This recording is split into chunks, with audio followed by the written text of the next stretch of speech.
2026 নির্বাচনী লড়াইয়ের প্রচার থেকে রাজ্য জুড়ে ডিটেক্ট ডিলিট ডিপোর্ট নীতি কার্যকর করার এক বড় প্রতিশ্রুতি দিয়েছিল বিজেপি।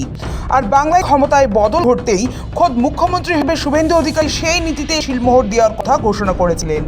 ইতিমধ্যে বাংলাদেশে ও রোহিঙ্গাদের জন্য প্রতিটি জেলায় হোল্ডিং সেন্টার তৈরির জরুরি নির্দেশিকা জারি করেছে রাজ্য সরকার। সেই ঘোষণার রেশ কাটতে না কাটতেই এবার গ্রাউন্ডে কার্যকর হতে শুরু করেছে নতুন সরকারের সেই কড়া রূপরেখা। মুর্শিদাবাদের লালগোলায় তৈরি হওয়া এক সরকারি হোল্ডিং সেন্টারে 3 জন বাংলাদেশিকে বন্দী করার খবর হতেই রাজ্য রাজনীতি তোলপাড়।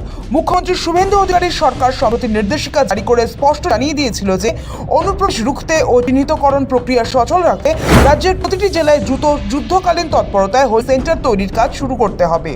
আর এই কঠোর সরকারি নির্দেশিকা জারির মাত্র 48 ঘন্টা পার হতে না হতেই তা কার্যকর হয়ে গেল গ্রাউন্ড জিরোতে। মুর্শিদাবাদের লালগোলার ঐতিহাসিক পদ্মা ভবনের 3 তলায় তড়িঘড়ি যে হোল্ডিং সেন্টারটি গড়ে তোলা হয়েছে সেখানে ইতিমধ্যে 3 জন সন্দেহভাজন বাংলাদেশিকে এনে কড়া পাহারায় আটকে রাখা হয়েছে। সূত্র বলছে ওই সেন্টারে বন্দী থাকা 3 জন পুরুষ এবং তাদের বয়স আনুমানিক 30 থেকে 40-এর মধ্যে। তবে তাদের সুনির্দিষ্ট নাম, পরিচয় বা অন্য কোনো গোপন তথ্য এখনো সরকারিভাবে প্রকাশ করা হয়নি। এসবের যে এই সংবেদনশীল ইস্যুতে নবান্নের নতুন বিজেপি সরকারের বিরুদ্ধে একযোগে অল আউট আক্রমণে নেমে ক্ষোভ উগরে দিল বিরোধী তৃণমূল কংগ্রেসের।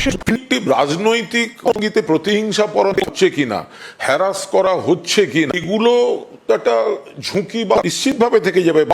টেকনিক্যাল ভুলবশত কেউ তো সেগুলো দেখতে হবে। ফলে ডিটেনশন সেন্টার সোমবার এক সাংবাদিক বৈঠক থেকে বিরোধিতা করে বিধায়ক কুণাল বলছেন মুখ্যমন্ত্রী ওর ভালো নামে হোল্ডিং সেন্টার বলুক, আদতে ডিটেনশন সেন্টারের পর এবার বাংলাতেও করছে। Holding centre actually is equal to detention centre, this is what it is. এবারে তার মধ্যে কে নিয়ে যাওয়া হবে। তৃণমূল প্রথম থেকে এই ধরনের অনেক ডিটেনশন সেন্টার এবং আগামী দিনে কি করছিল কুণাল ব্যক্তি মাটিতে ঢুকে থাকে সরকারের এর সঙ্গে একটা প্রসেস দরকার। আপনাদের হাতে রাজ্য হবেই বা কেন?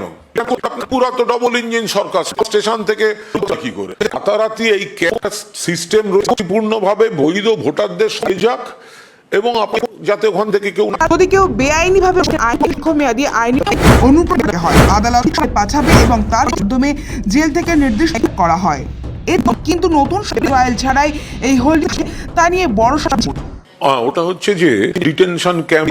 আমরা কিন্তু তীব্র সংস্কারী বাংলাদেশ থেকে ঢুকে প্রথম কথা দায়িত্বের বিএসএফ এর ঢুকছে কোনো সম্পর্ক বর্ডার লাইন থেকে কিলোমিটার পর্যন্ত যে যদি কেউ অবৈধ যে কেউ ঢুকেও কোর্টে জেলে পাঠায় কিন্তু একটা ধারণা সেক্ষেত্রে করা তো যেতেই পারে। এখনো সেটা কন্টিনিউ করা যেতে পারে। তাহলে অনুষ্ঠিত শুভেন্দু অধিকারী এবং কে কটাক্ষ করে সুপ্রিম কোর্টের সরকারের প্রশ্ন আজকে রাখা যায়। बीएसएफ এততে হলে তা ছিল জায়গাতে ভাগ বলে। कोई एक चीज बताओ, नाम नहीं ले रहा हूँ, मैं उनको जो आप एक लिस्ट जारी करिए दैट आपको मालूम है कि किस तरीके से लोगों की सब बांग्लादेशी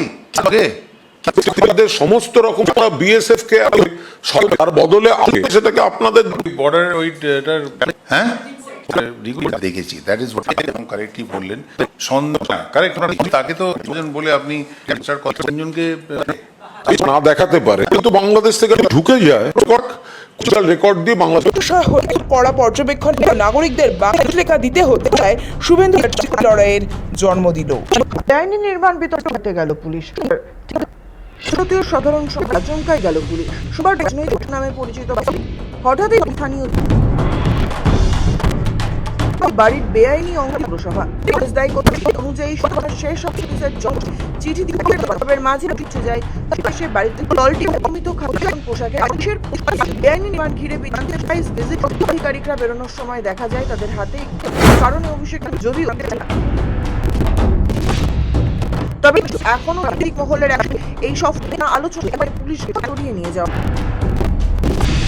হয় সে সময় তার সঙ্গে বড় আধিকারিক ব্যারেজ থেকে ওই গাড়ি রয়েছে কিনা পুলিশ মুখার্জি বেআইনি ডেডলাইন পৌঁছে যায় পার্টির সঙ্গে নিরাপত্তা সংক্রান্ত দুদিন পর দেওয়া হয়েছে বলে বিষয়টি হল সোমবার এই সংক্রান্ত জনস্বার্থ মামলার শুনানি